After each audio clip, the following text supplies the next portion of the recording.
लेकिन देखिए, कहने का मकसद ये है कि अब इस गांव के अंदर, मैं अपने लिए नहीं कह रहा हूँ, मैं गुलामाने हजरत सैयदना पीर मंसूर शाह रहमतुल्लाह ताला अलैहि हूँ। मैं ये सैयदना धना शाह पीर रहमतुल्लाह, हमारे इस गांव के अंदर दो अल्लाह के नेक वली आराम फरमाए। सुभान अल्लाह, सुभान अल्लाह। ऐसे नेक वली है कि जिन्होंने जिंदगी बसर इसलिए की कि कायनात के अंदर से तमाम खुराफाते गलत चीजों को खत्म कर दिया जाए। तो वो जिंदगी भर अल्लाह अल्लाह करते रहे, लोगों को दीन की दावत देते रहे, लोगों को गाने से बचाते रहे, टीवी से बचाते रहे, लोगों को नमाज की तरफ लाते रहे, लोगों को दाढ़ी रखवाते रहे, लोगों को गलत चीज से दूर करते रहे। जब वो नेक वली इतनी मेहनत के साथ लोगों को नेक बनाते रहे और जब वो इंतकाल के आराम फरमा रहे थे और जब उन्हीं के गाँव के अंदर गाना बजाना होगा तो उनके दिल पे क्या गुजरेगी, आप सोच रहे हैं?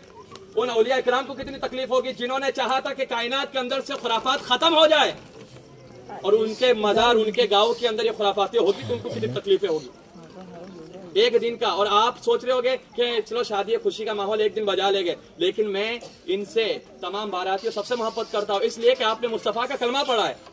आपकी मुझे फिक्र है भाई, क्योंकि हम एक दिन गाना आप देख रहे होगे मुसलमानों की कितनी परेशानी है। 3 महीना होता नहीं है, लड़की कहती है मैं को जाना तेरे साथ जमता नहीं है कि नहीं? माहौल है।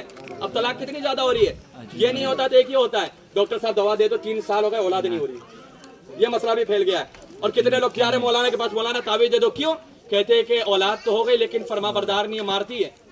ये वजह क्या है? औलाद हो रही है तो ना फरमान, या तो औलाद हो नहीं रही है, या तो बीवी साथ में मोहब्बत खत्म हो जा रही है, 3-4 महीने के बाद शादी तलाक हो जा रहा है। इसकी वजह क्या है? जो हम एक दिन मुस्तफा की सुन्नत को अदा करते वक्त गाना, डीजे गाना, नाचना खुद ना करते हैं, इसकी नहुसत के वजह से शादी के अंदर जो बरकत होती है उसे उठा लिया जाता है।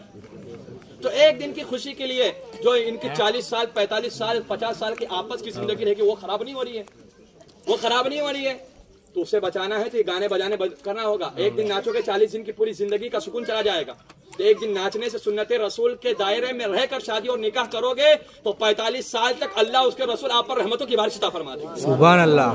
तो 45 साल की जिंदगी को अगर अच्छा बनाना है तो शादी के अंदर खुराफात को खत्म करना होगा। कहने का मकसद ये, मैं सुन्नत पढ़ रहा था, इतने जोर से गाना बजा कि दिमाग हिल गया पूरा। तो यहाँ पर खुदा की बात थोड़ी है, यहाँ गाना बजता है। ये अल्लाह का घर है, औलिया इकराम का घर है, लेकिन मैं ये नहीं कहता हूँ। लेकिन आपको बता देता हूँ कि मैं आप पर्सनली इसलिए इस गांव का इमाम हूँ और जब तक आबोदाना रहेगा मैं यहाँ रहूंगा, कोई हटा नहीं सकता। जब तक अल्लाह चाहेगा खिलाएगा। और मैं हक बात, मेरे दिमाग, क्योंकि वो इमाम कुछ काम का इमाम नहीं कि जिसका ईमान कमजोर हो। अगर खड़े होकर नहीं बोलता तो मेरे पीछे लोगों की नमाजें नहीं होती, क्योंकि यार गलत हो रहा है और इमाम बोला नहीं तो मेरे पीछे नमाज पढ़ के क्या फायदा? इमाम बुज़दिल है, बुज़दिल के पीछे नमाज और उसकी इब्तिदा करना जायज नहीं, हराम है। समझ रहे बात को? तो कहने का मकसद ये है, तो मैं इमाम हूं तो मैं अपनी इमाम